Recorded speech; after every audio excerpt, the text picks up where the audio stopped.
خان صاحب سنائیں بھائی. السلام علیکم۔ السلام علیکم بھائی صاحب، حکم کریں. وعلیکم السلام۔ جی صاحب. بھائی آپ نا حضرت ابوبکر اور حضرت عمر کے بارے میں بہت بولتے ہیں، ٹھیک ہے؟ جی تو جی صحیح. ایک آپ نے روایت، میں آپ کا مناظرہ دیکھ رہا تھا، آپ نے روایت پیش کی تھی مسند احمد 14 سے کہ حضرت ابوبکر نے جھوٹ بولا ہے، لیکن جب میں نے خود وہ روایت اردو ترجمے میں دیکھی تو وہ ایسا کچھ بھی نہیں تھا اس میں۔ تو کوئی نمبر وغیرہ ہوگا بھائی کہ جھوٹ بولا؟ مسند احمد 14۔ حدیث نمبر 14. جی جی۔ وہ حدیث جھوٹی ہے نا، انا معاشر الانبیاء لا نورث ما ترکنا صدقہ، حدیث جھوٹی ہے. اچھا یہ حدیث آپ کہہ رہے جھوٹی ہے؟ اوکے۔ بالکل، رسول صلی اللہ اور علیہ وسلم، یہ حدیث قرآن کے خلاف ہے. یہ قرآن کے خلاف. قرآن وورث سلیمان و داؤد.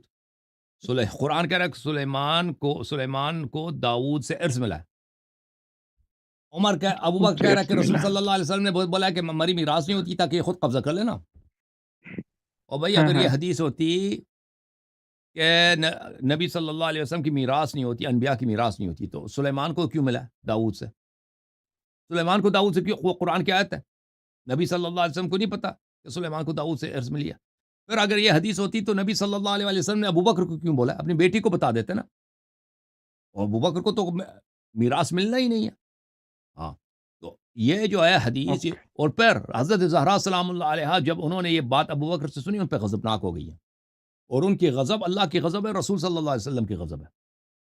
بے شک بے شک۔ اللہ اور رسول سچے بات پہ، شریعت کے حکم پہ غضبناک نہیں ہوتے، جھوٹی بات پہ غضبناک ہوتے ہیں. تو اس بات کے مختلف دلائل ہیں یہ کہ ابو بس۔ بکر نے یہ حدیث گڑھی ہوئی ہے. ٹھیک ہے نا. اور ایک اور واقعہ میں بتایا جاتا ہے ہجرت کا، مطلب جب وہ غار ہرا میں گئے اور انہوں نے حضرت ابوبکر نے غار اٹھایا ہوا ثور. تھا غار ابرکم۔ حرانی، غار ثور. جی غار ثور. غار سور، جی جی ہاں. جی جی غار سور، اس میں اٹھایا ہوا تھا اور ایک جگہ سوراخ سارے بھرے اور ایک سوراخ رہ گیا، اس میں کہا جاتا ہے کہ سانپ تھا اور انہوں نے اپنا پاؤں آگے کیا اور سانپ نے کاٹ لیا۔ تو اس واقعے کے بارے میں آپ کا کیا کہنا ہے؟ تو اس سانپ کو ہمارا سلام ہے واقع. وہ سانپ کو ہمارا سلام ہے. کہ سانپ، بلکہ سلام نہیں، بغیرت سانپ زیادہ کاٹ لیتا ہے، اس کی مسلمانوں کی جان چھوٹ جاتی ہے. ٹھیک ہے، جو زیادہ کیوں نہیں کاٹ. بہرحال وہاں پہ دیکھیں یہ اس کا کوئی جہاد تو ہے نہیں، کوئی اس کا کوئی دین کے لیے کوئی اور کام تو اسی طرح بنائیں گے نا کہ اس نے ایک غار میں پیر دھکیل دی، فلان کر دیا. تو یہ جو جانور ہوتے ہیں نا، یہ انبیاء علیہ السلام کو اذیت نہیں کرتے. جانور جو ہوتے ہیں نا، ہاں صحیح۔ ہاں، یہ جی وحشی جو جی۔ جانور ہوتے ہیں، یہ عام آدمی کو یہ کر سکتے ہیں، لیکن رسول صلی اللہ علیہ وسلم کو نہیں کرتے. ہمارے احادیث میں کہ رسول اللہ صلی اللہ علیہ وآلہ وسلم جب وہ وولف ہوتا ہے نا، بیر بولتے ہیں اردو، بیریا بولتے ہیں، کیا بولتے ہیں، انہوں نے رسول صلی اللہ علیہ وسلم جی کی جی رسالت کی شہادت دی ہے.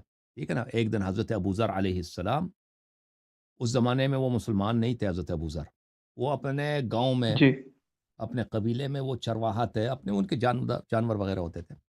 تو وہ اپنے جانوروں کو چرانے گئے تھے. تو وہاں پہ ایک بیریا بولتے ہیں نا وولف کو اردو زبان میں. جی جی بڑھیا۔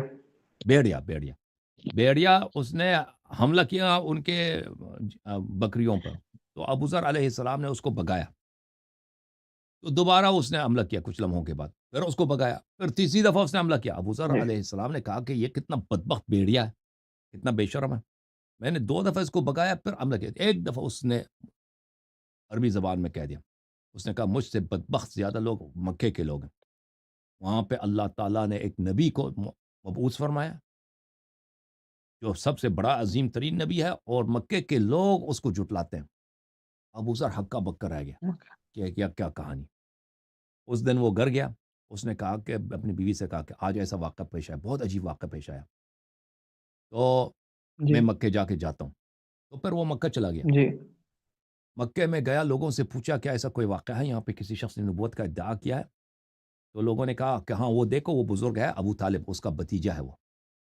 تو وہ حضرت ابو طالب علیہ السلام کے پاس گئے اور کہا کہ میں دور دراز علاقے سے آیا ہوں، اور میں نے سنا کہ آپ کے بھتیجے جو ہیں انہوں نے نبوت کا ادعا کیا، مجھے ان سے ملنا چاہتا ہوں.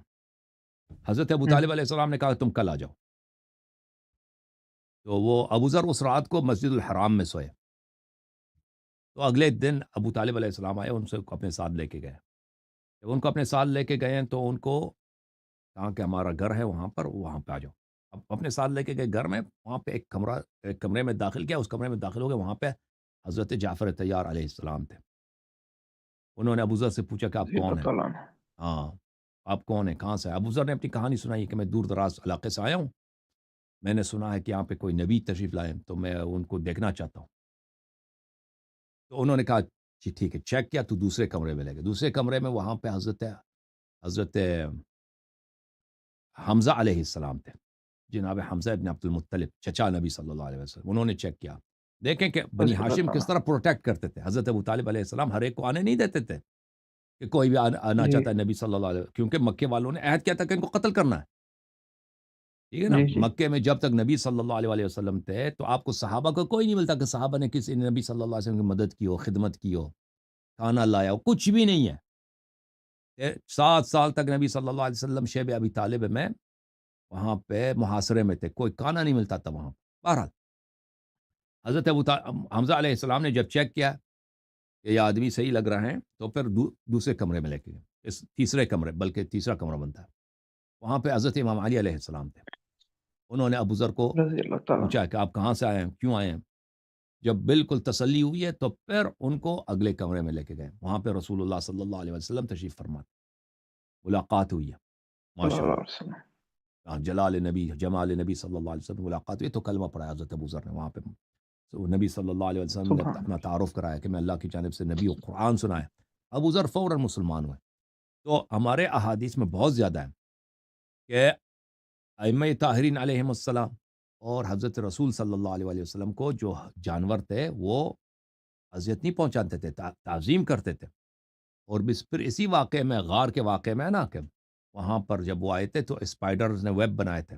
اسپائڈرز نے ویب بنائے تھے جی باقاعدہ، جی تاکہ جی کفار جی کو یہ نہ سوچیں کہ یہاں پہ اندر کوئی آدمی ہے. ٹھیک ہے نا. فاختہ ادھر آیا تھا، فاختہ جی نے جی فوراً گھونسلہ بنایا تھا نبی صلی اللہ علیہ وسلم کی جان بچانے کے لیے، تاکہ لوگ نہ سوچیں کہ جی وہ. جی تو یہ کہانی کہ وہ ابو ذر اس کو سانپ نے ابو بکر کو ڈسا ایک غار میں، اس کو بڑی تکلیف ہوئی ہے. تو یہ تو جی. سانپ انبیاء کو ڈستے نہیں، نہ صرف منافقین کو ڈستے ہیں. ہاں. یہ تو اگر وہ زیادہ ڈستا تو کاش امت پہ بڑا احسان ہوتا سانپ کا. چلیں جناب، اللہ آپ کو جزائے خیر جی دے. جھوم جاؤ، پرواز کرو، کیوں فخر سے سر اٹھا، کیونکہ اللہ تعالیٰ نے تمہیں انتخاب کیا. صراط حق پر صرف تم ہی، صراط ایمان پر صرف کیا، کیونکہ اللہ تعالیٰ نے تمہیں انتخاب کیا. صراط حق پر صرف تم ہی، صراط ایمان پر صرف